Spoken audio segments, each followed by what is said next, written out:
Okay, so here I've got some fresh fiddleheads, and they haven't been cleaned yet. So I'm going to try using this little setup here that I saw online.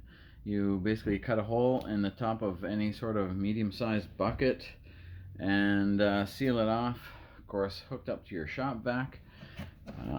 Drill some holes in the bottom for allowing of airflow. You put the fiddleheads in here, you turn on the vacuum, and you shake it all up. Let's see how it works.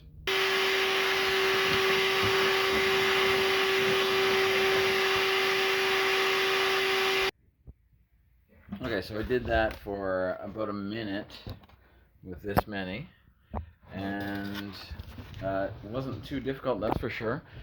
I left some uncleaned just to show you the difference, and I'll haul these out, put them side by side, and you can see these guys versus these guys. So I think it's pretty good. Just give these a quick rinse and then you should be on your way.